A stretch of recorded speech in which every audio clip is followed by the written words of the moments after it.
Hey, what's up, people? I'm doing a vinyl finds video. I think this is my first vinyl finds video in at least a week or so. I've been putting a lot of video outs over the last year, and this is no exception. Okay, yesterday I was running around town. It was Halloween, and I was going by Goodwill. Haven't been to Goodwill in probably a month or so. You know, the stuff is the same as it always is until you lay off for a while. Something told me to go in there like it always does, but I went in there and I started looking through, and I found some Martin Denny records, which is like lounge, exotica. You know, they're easy sells for $10 if you're looking to flip them. I found Hank Williams, another Hank Williams record. I'll just show it really quick. And then I found these two. Now, when I check the record, it goes back on the shelf because they're shot. These records were nice shape, but they were covered in white, I want to say like a mold.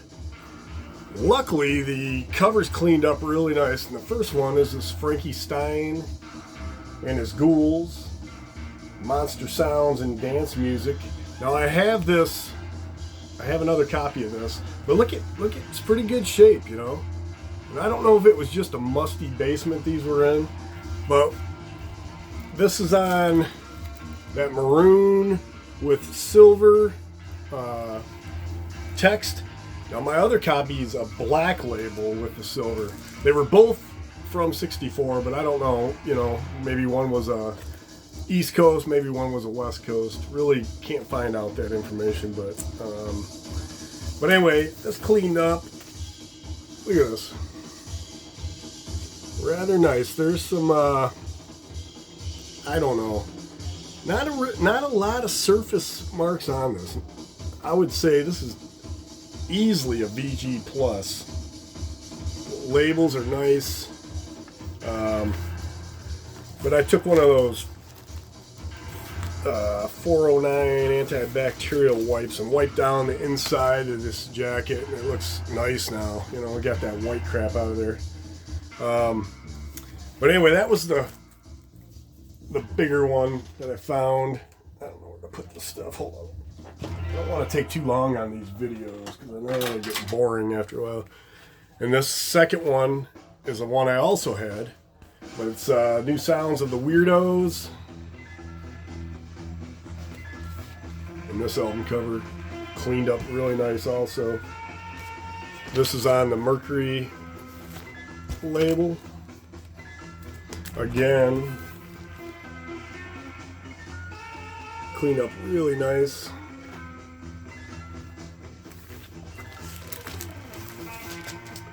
'64 these were from. And then the cool thing about this one, this had the inner sleeve, which I've never seen this inner sleeve before. It says, Disgusting Music by Harry Records. And then it's got the logo. You can read that. But it's kind of like a bag. And then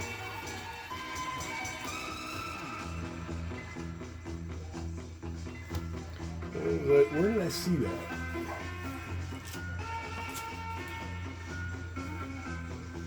Anyway, that picture on that. The only thing this one had is it had a little, where is it? A little rust mark here, but not bad, you know. All right, this one, I got this in my feed. You know, it's one of those guys that post full albums, and I never heard this one before, but it's Dog Feet. This is a UK album from 1970. This was put out on that Klimt album. This can be a pretty shady, I will say it is a shady label out of France. And they're one of those labels that kind of, I don't know if a Karma records. I know that most of theirs is off CD, but these guys can record off CD and they can record off of just copies of records, which I believe this one is, because it's real loud in between the quiet parts. But as far as the music, it sounds good. This is just an outstanding record that reminds me a lot of like the early Fleetwood Mac, Peter Green years, that kind of guitar solo, acid rock, blues based, but on this blue. This is the only affordable copy I could find. If you want an original, decent shape like a VG Plus, you're gonna spend $1,500 to $2,000 on that. All right, I was out at Street Corner Records in Southfield, where I kind of go quite a bit, and the guy was telling me about this one, and it's the Battered Ornaments Mantelpiece. This is with Pete Brown, who was the co-writer for most of the Cream songs with Jack Bruce. And when Cream split up, he started doing this thing with Chris Spedding on guitar. I just ordered his with, I think it's called Pete Brown with the Battered Ornaments. That one's supposed to be more psychedelic. This is progressive rock.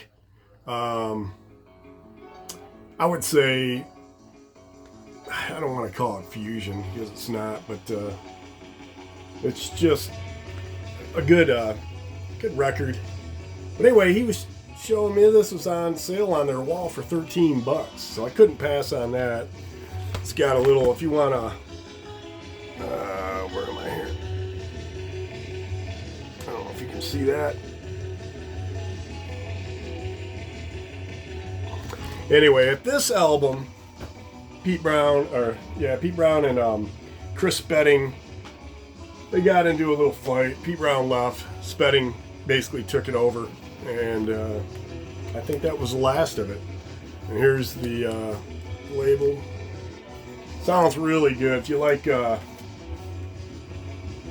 don't know, you want a late night chill record, it's very cool. And then I was out and about a couple days ago. I had to go up and vote, so I was on my scooter, stopped in at a local store, and they had this Oingo Boingo Dead Man's Party, and this is the first pressing with the misspelled Heard Somebody Cry, and it's Heard Some Bobby Cry. So it goes for a little bit more money, and I don't have to tell you much about the album. But Oingo Boingo records just don't come up at all anymore, and when I see them, I'm gonna buy it. All right, another one I heard on my feed, and I don't know if it was Music Junkies or the name of his, but he also posts albums on YouTube, and this was one of them, and it's the Meatbeaters, and this is kind of like a Rolling Stones. It's Sticky Jeans, not Sticky Fingers, and this is excellent. I ended up buying two of these, but I'm just gonna talk about this one right now. If you like rock and roll Motorhead style, he's got the rough edge vocals of Lemmy, and I think these guys have disbanded. They had let me just show you if I found these two albums, and everything before these two were CD, so that's why I got them. But anyway, I dropped my little sheet here. It comes with this lyric sheet, but just good Australian straightforward rock and roll. I don't know where that, oh, I pulled the wrong one here.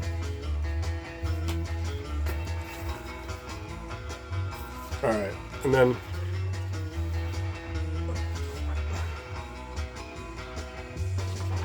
no, that was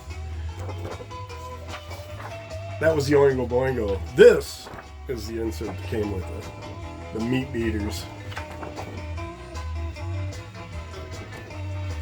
But on Dirty Flair Records,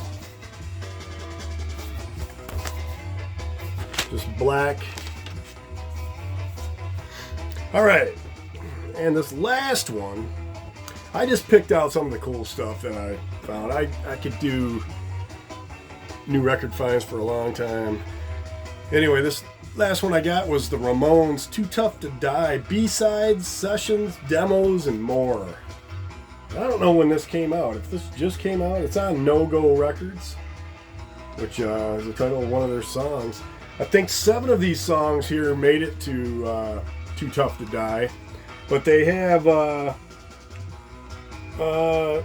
2 tracks that were on the UK Chasing the Night single, Howling at the Moon, Sha-La-La 12-inch. Let's see. Recorded at Daily Planet, New York in 1984. Number 6 was a demo. 7 was the B-side to the Something to Believe In 12-inch EP. So, good sounding audio on this also. So legit. And this was produced by Tommy Ramon and Ed Stasium. But yeah, just found that one. And then here's the label to it. Let's see the song titles there. And then, oh yeah, here's a download card. You guys want first person to, if you can read that. You can't focus. Anyway, download card. I've got a ton of 45s I can show, but I'm not going to do that right now. But anyway, thanks for watching. Glad I could finally get a few videos out for you guys. I'll check you later.